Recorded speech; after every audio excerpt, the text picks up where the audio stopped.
So yeah, since then, it was a nightmare. It's still a nightmare. The first 7 weeks after October 9th, they took Lamia from me. They just fabricated about everything. The social worker had told me, the only reason we're taking her is because you're going to jail without a probable cause. Because you're going to jail and there's no one to get her. And you can get her right back when you get released. Well, when I get released, they file a motion, CPS, against me to keep her. And for 7 weeks, it was terrible. Back and forth. I had to fight. I had to get rid of the attorney. It was so much. They kept moving her around. She went to 4 different high schools in 30 days. Essentially, they ended up moving her all the way to Lancaster. Even when I drove out there for visits, the social worker always found an excuse to cancel the visit short. It was just a nightmare. And so now it's just a struggle trying to get, for Lamia, it's a transition. She went to 2 different foster women's house. They both treated her as if she wasn't even there. Didn't tell her good morning when they saw her, didn't acknowledge her, didn't take her to school.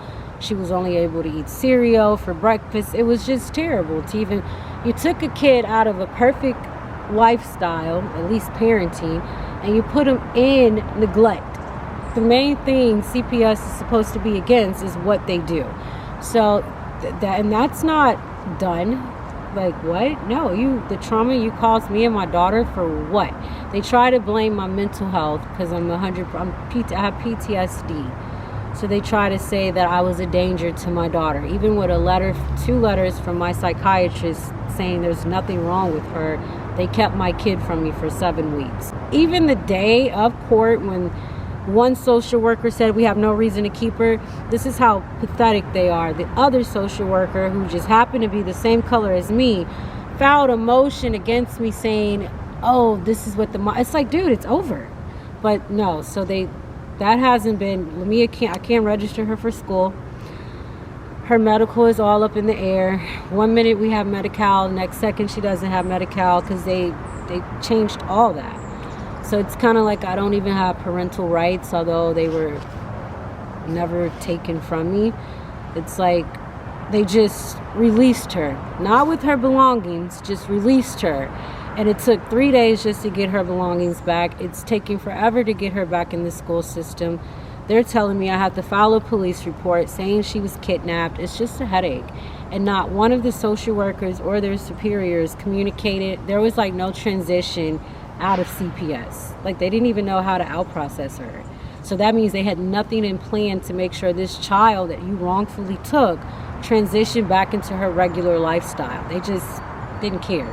Kept her medications and everything. A total nightmare. And the VA, not once. The only thing they offered me is they said, well, now you don't have a family, so we can give you a single voucher. That was the only thing they had for me at this stand down October 25th. What's going on with the court case that you have? It's being prolonged. I guess that frustrates me because it's like, what DA in their right mind would even entertain this nonsense? It's like, it's so they're entertaining it though. And I have court again, February 15th. I have 4 charges against me, which is just crazy because the officer has been, everything has been removed from him. He's been moved to an entire different VA, which is just accepting guilt, but they're still trying. So what I learned a lot in this. So if they can get me on these accusations for this crime, then they can come and take my daughter. It's only 2 reasons CPS can take your child: if you sign them over and if you commit a crime. So they're hoping that, these ridiculous charges against her go through. But if you look at the videos, I did not hit that man. He had my foot. The other officer had my arm. How could I possibly hit him? So whatever. There's like 13 body cams. It's just ridiculous. Took 12 hours to book me. It's just a shit show. That's what it was. At 3 o'clock in the morning, a bunch of officers standing around looking baffled because this is what you're doing. You're assaulting a single female veteran and her daughter. So nothing's going on with that. VA employees have apologized to me, but none of them have been from the 6th floor. VAPD continue to harass me. If I go to mental health as a walk-in, it's happened twice. They call VAPD on me. There's been no support, nothing. Nothing, not even a follow-up to an email. They're acting as if the incident never happened. How's the lawsuit? The lawsuit that I don't agree with? Yeah, the lawsuit, you know, the more I ponder on it, it makes no sense for the veterans to be going against the VA. We're like family, you know. The VA and the veterans are interchangeable. So for us to have a problem, that's not the case. The problem is clear. It was UCLA and Brentwood. So Rosenbaum should immediately just tell the court this matter failed to resolve itself from 2013. Not a new lawsuit, 103 pages, doesn't even mention the problems. It just mentioned things that the veterans aren't even asking for. Most of us on that lawsuit, we're unhoused. So how is it benefiting us? We're all being discriminated against, and where are these attorneys? So you'll come to help us fight against the VA, but not as individuals. So as far as I'm concerned, the lawsuit isn't for the interests of the veterans, because nothing is getting better for us. In fact, it's gotten a million times worse since I've joined that lawsuit. What do you think of the town center, Sembega Mall? Crap.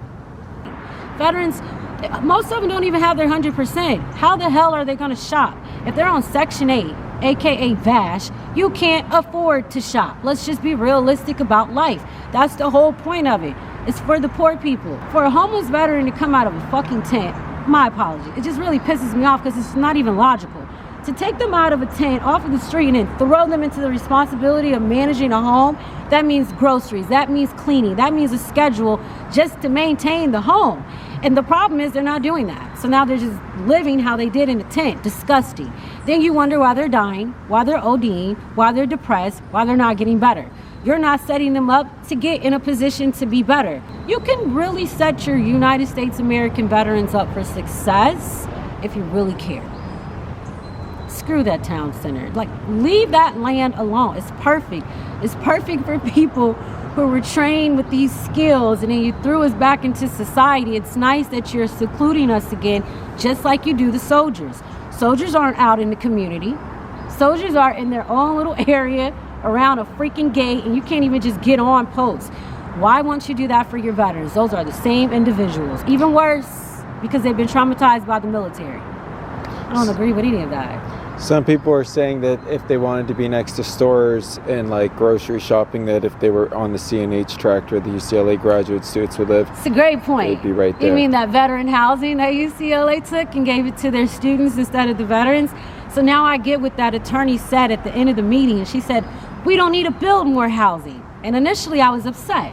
What does she mean? Because there's tons of housing already built right here on Soldiers Home. You just need to evict some people, a lot of people.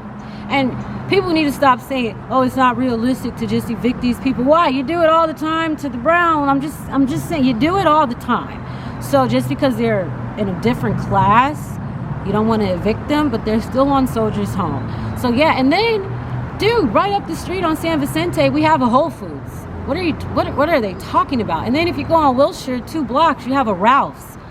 Like, we don't need any more shopping. We have plenty. And then we have 2 main buses that'll take you down there since they took the trolley.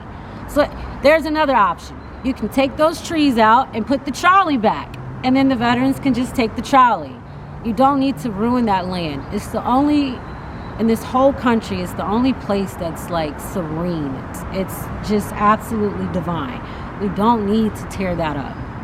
You've already ruined the Rose Garden with those doggone tiny sheds. Like, no more. And then the new buildings. I know you didn't ask, but god dog, there's so many, and they're right by each other, and they're right on top of each other, and they're congested, and you know they're tiny. I just don't see families living in these buildings that they're saying are for families. They're not even big enough. So, I mean, I've heard different things, and it doesn't include veterans. So I just feel like them rushing and just stacking these trailers on top of each other, it doesn't look good. I noticed, and I knew the moment I left CTRS that it was just gonna fall apart. And the day I left, Shannon came back. So you knew it was gonna go to a shit show. Every individual that I was in CTRS with, who don't bother anybody, they're quiet. Like, I thought most of them were mutes because they're not gonna talk to you. All of them are roaming the streets. They put them out. They put out all the females. They put out so many people of CTRS. It's like, well, who the hell are they? First off, how do you take a homeless veteran and put them into homeless? It doesn't even make sense what they're doing. And like, no one's doing anything about this. That awareness as well needs to be spread. That how do you put a homeless veteran out of a homeless camp? And then not just any ones, the quiet ones. That's the part that has me so upset. The ones that's not going to say anything, they're just going to go. And it sucks. It really sucks. So more attention on that. People need to start asking, where are the female veterans? Because they're around. If you see a woman on that campus with a backpack that's stuffed, I'm telling you, that's a veteran. Ask, get involved, start talking to these people. Make the VA more accountable. And I don't want to say the VA. They just have really crappy leaders. And they're like some little punks to these bullies. People need to start speaking up is all I'm saying. Like, you see it, don't just turn your head to it. Because there are people out here actually dying from this. Losing their mental, and then the ODs. We don't talk about that neither. It's happening though. At what point are you actually going to try to help? Throwing them on Section 8. I was a Section 8 recipient for 3 years. Sucks.